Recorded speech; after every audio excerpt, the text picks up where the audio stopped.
नमस्कार दोस्तों कोरोना के इस काल में आशा करते हैं कि आप लोग सभी स्वस्थ होंगे। दोस्तों, आज हम लोग लेके आए हैं संविधान के टॉप 20 क्वेश्चन, जो कि राष्ट्रपति के विषय में जानकारी देते हैं। यह यूपी ट्रिपल एससी की पीटी परीक्षा, यूपीएसआई, एआरओ, यूपीपीएस आदि परीक्षाओं में महत्वपूर्ण होगी। दोस्तों, आइए देखते हैं, पहले क्वेश्चन पे चलते हैं कि पहला क्वेश्चन क्या कहता है।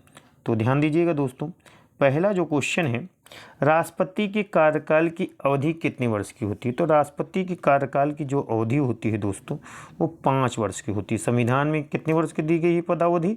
5 वर्ष की। अनुच्छेद 56 में राष्ट्रपति की पदावधि के विषय में जानकारी दी गई है। तो राष्ट्रपति की पदावधि के अंतर्गत अनुच्छेद 56 कहता है कि 5 वर्ष राष्ट्रपति की पदावधि होगी, लेकिन राष्ट्रपति पर को 5 वर्ष से पहले भी हटाया जा सकता है महाभियोग प्रक्रिया के द्वारा। यदि राष्ट्रपति को 5 वर्ष से पहले हटाया जाएगा तो महाभियोग की प्रक्रिया लगाई जाएगी। तो इसका आंसर जो होगा दोस्तों 5 वर्ष। अगले क्वेश्चन चलते हैं दोस्तों। अगला क्वेश्चन कहता है दोस्तों, ध्यान दीजिएगा कि एक व्यक्ति राष्ट्रपति पद के लिए अधिकतम कितनी बार निर्वाचित हो सकता है।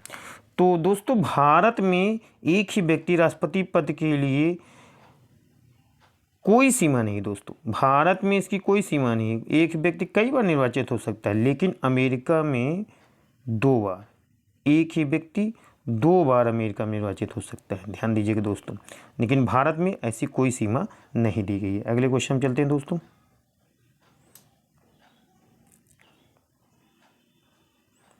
अगला क्वेश्चन कहता है, राष्ट्रपति का निर्वाचन किस प्रकार से होता है। तो राष्ट्रपति के निर्वाचन के लिए एक निर्वाचक मंडल होगा। ध्यान दीजिएगा दोस्तों, अनुच्छेद निर्वाचक मंडल होगा दोस्तों। ये भारतीय संविधान के अनुच्छेद 54 में दिया गया। तो अनुच्छेद 54 कहता है कि राष्ट्रपति का जो निर्वाचन होगा, निर्वाचन मंडल होगा, और इस निर्वाचन मंडल में अप्रत्यक्ष रूप से, ध्यान दीजिएगा दोस्तों, अप्रत्यक्ष रूप से निर्वाचन होगा।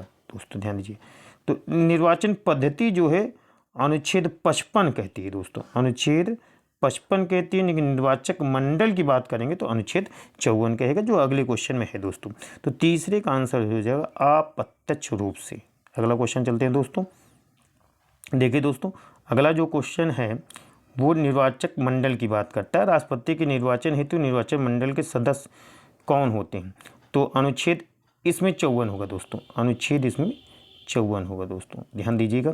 तो अनुच्छेद 54 में निर्वाचक मंडल होगा, जिसके अंतर्गत ये बताया गया कि संसद के दोनों सदनों, अर्थात लोकसभा और राज्य, संसद के दोनों सदनों एवं लोकसभा, राज्यसभा और राज्य विधानसभाओं के निर्वाचित सदस्य, संसद के दोनों सदन, लोकसभा, राज्यसभा और राज्य विधानसभाओं के केवल निर्वाचित सदस्य, मनोनीत सदस्य नहीं दोस्तों, केवल निर्वाचित सदस्य, ये इंपॉर्टेंट चीज़ है, निर्वाचित सदस्य भाग ले सकते हैं।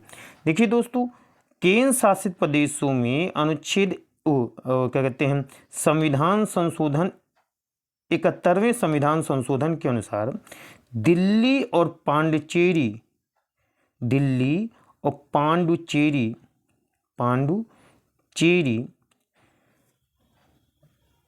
केंद्र शासित प्रदेश की विधानसभा के सदस्य भी भाग ले सकते हैं। 71वें संविधान संशोधन में इसे जोड़ दिया गया दोस्तों। तो ध्यान दीजिएगा, इसका जो आंसर हो गया आपका खा हो गया। तो चौथे का आंसर जो हो गया दोस्तों वो खा हो गया। अगले क्वेश्चन चलते हैं दोस्तों। अगला क्वेश्चन है, राष्ट्रपति पद के निर्वाचन हेतु कौन सी पद्धति अपनाई जाती है। तो राष्ट्रपति पद हेतु जो निर्वाचन में जो पद्धति अपनाई जाती है वो समानुपातिक पद्धति, एकल संकोणीय मत पद्धति है दोस्तों, आप जानते हैं। तो 5वें का जो आंसर है घा है दोस्तों, ध्यान दीजिएगा। अगले क्वेश्चन चलते हैं। 6ठा नंबर जो क्वेश्चन कहता है दोस्तों, राष्ट्रपति के पद के उम्मीदवार के नामांकन को निर्वाचक मंडल के कम से कम कितने सदस्यों का प्रस्तावित करना आवश्यक होता है दोस्तों। तो जानते हैं दोस्तों, इसका जो आंसर हो जाएगा वो दोस्तों 10 हो जाएगा दोस्तों। इसका आंसर क्या हो जाएगा? 10 हो जाएगा दोस्तों। तो ध्यान दीजिएगा। अगले क्वेश्चन चलते हैं। क्वेश्चन कुछ उसी तरीके से दोस्तों, वो सेम है क्वेश्चन। राष्ट्रपति पद के उम्मीदवार के नामांकन प्रस्ताव निर्वाचन मंडल के कम से कम कितने सदस्यों का अनुमोदन प्राप्त होगा? तो दोस्तों क्वेश्चन घुमा देता है, इसलिए हमने दे दिया था। इसका भी आंसर 10 ही होगा दोस्तों। अगले क्वेश्चन चलते हैं। राष्ट्रपति पद को गोपनीयता का शपथ कौन दिलाता है? तो राष्ट्रपति पद की गोपनीयता का शपथ जो दिलाएंगे वो सर्वोच्च न्यायालय के मुख्य न्यायाधीश दिलाएंगे दोस्तों। तो ध्यान दीजिएगा। अगले क्वेश्चन में चलते हैं दोस्तों। आइए दोस्तों 90 नंबर क्वेश्चन पे चलते हैं दोस्तों। ध्यान दीजिएगा। कहता है राष्ट्रपति राज्यसभा में कितने सदस्य मनोनीत कर सकता है? तो दोस्तों जानते हैं राष्ट्रपति जो है राज्यसभा में 12 सदस्यों को नीचे वाला है दोस्तों, 12 सदस्यों को मनोनीत कर सकता है। तो ध्यान दीजिएगा। किन किन क्षेत्रों में? साहित्य में, विज्ञान में, कला, हाँ, खेल आदि क्षेत्रों में उल्लेखनीय योगदान देने वाले व्यक्तियों को राष्ट्रपति राज्यसभा में मनोनीत कर सकता है। तो ऐसे कितने सदस्यों को मनोनीत कर सकता है दोस्तों? तो 12 सदस्यों को मनोनीत कर सकता है। अगले क्वेश्चन चलते हैं दोस्तों। ध्यान दीजिएगा। अगला क्वेश्चन है दोस्तों, राष्ट्रपति जो है लोकसभा में आंग्ल भारतीयों की प्रतिनिधित्व न मिलने की स्थिति में राष्ट्रपति इस संप्रदाय के कितने व्यक्तियों को मनोनीत कर सकता है दोस्तों? ध्यान दीजिएगा। तो इसका आंसर 2 होगा दोस्तों। आप जानते रहिएगा कि राष्ट्रपति आंग्ल भारतीयों का प्रतिनिधित्व न रहे तो लोकसभा में 2 सदस्यों को मनोनीत कर सकता है। तो पहले एक चीज़ ध्यान दीजिए दोस्तों, ये आंग्ल भारतीय होते कौन हैं?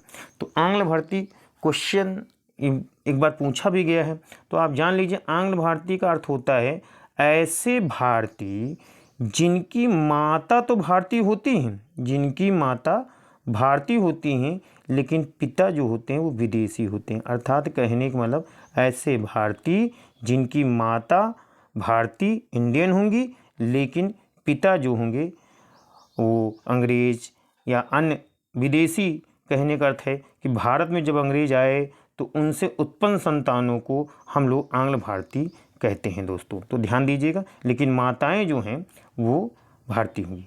अगला क्वेश्चन चलते हैं दोस्तों।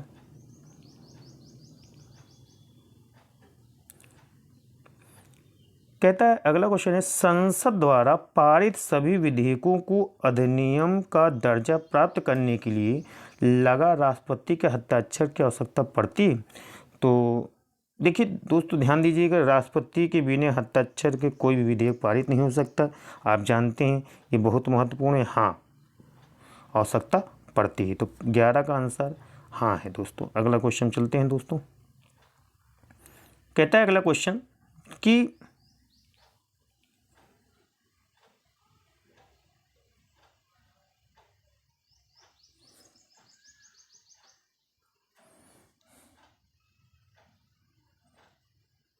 अगले क्वेश्चन चलते हैं दोस्तों। राष्ट्रपति निम्न में से कौन सा कार्य करता है? तो आप जानते हैं दोस्तों राष्ट्रपति जो है संसद के दोनों सदनों को आहूत करता है, बुलाता है, लोकसभा राज्यसभा दोनों को। संसद के दोनों सदनों को सत्रावसान भी करता है, ठीक है दोस्तों। लोकसभा को विघटित भी करता है। उपयुक्त में से सभी, इसका आंसर घ होगा, उपयुक्त में से सभी। अगले क्वेश्चन चलते हैं दोस्तों। 13 नंबर क्वेश्चन क्या कहता है देखते हैं दोस्तों। 13 नंबर क्वेश्चन कहता है दोस्तों कि किस प्रकार के विधेयक पर संसद के दोनों सदनों में मतभेद हो तो उसे दूर करने के लिए राष्ट्रपति दोनों सदनों का संयुक्त अधिवेशन बुला सकता है? तो ये जानते हैं साधारण विधेयक, ऐसे साधारण विधेयक में संयुक्त अधिवेशन राष्ट्रपति बुलाता है। अगले क्वेश्चन चलते हैं दोस्तों। 14 नंबर क्वेश्चन देखते हैं दोस्तों। कहता है राष्ट्रपति कब दोनों सदनों के संयुक्त अधिवेशन को अभिभाषण देता है? तो राष्ट्रपति कब देता है? तो आप जानते हैं दोस्तों जब प्रत्येक अधिवेशन के प्रारंभ में। तो राष्ट्रपति कब अभिभाषण देता है? तो प्रत्येक अधिवेशन के प्रारंभ में ही दोस्तों। अगले क्वेश्चन चलते हैं दोस्तों। कहता क्या है दोस्तों कि क्या राष्ट्रपति धन विधेयक पर अपनी स्वीकृति देने से अस्वीकार कर सकता है? तो धन विधेयक पर स्वीकृति देने से अस्वीकार नहीं कर सकता दोस्तों। तो ये ध्यान दीजिएगा, इसका आंसर नहीं होगा। 16 नंबर क्वेश्चन में चलते हैं दोस्तों। 16 नंबर क्वेश्चन कहता है दोस्तों कि किसी साधारण विधेयक के संबंध में राष्ट्रपति क्या निर्णय ले सकता है? विधेयक को अनुमति दे सकता है, विधेयक को अनुमति निर्धारित करता है, विधेयक को पुनर्विचार के लिए संसद वापस भेज सकता है। ये सभी सही हैं दोस्तों। तो उपयुक्त सभी दोस्तों ध्यान दीजिएगा, इम्पॉर्टेंट है। तो चलिए दोस्तों 17 नंबर क्वेश्चन देखते हैं।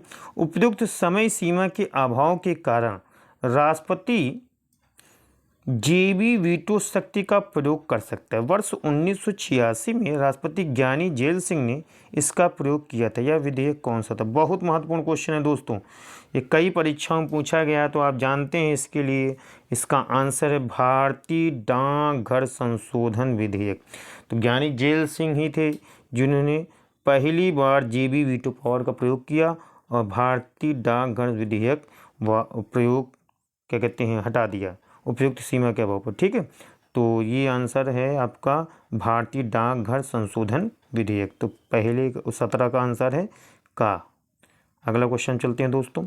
अगला क्वेश्चन है आपका कि राष्ट्रपति ने अब तक कितनी बार लोकसभा को कार्यकाल समाप्त होने के पूर्व भंग किया है?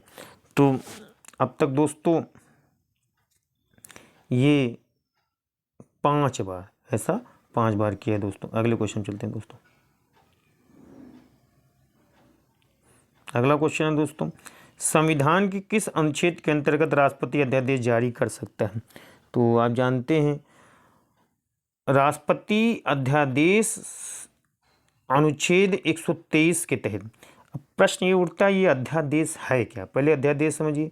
जब लोकसभा राज्यसभा का सदन ना चलता रहे तो किसी भी विधेयक को, जो विधेयक है उसे पारित किया जाता है, जिसे अस्थायी विधेयक कहा जाता है, उसे हम अध्यादेश कहते हैं दोस्तों।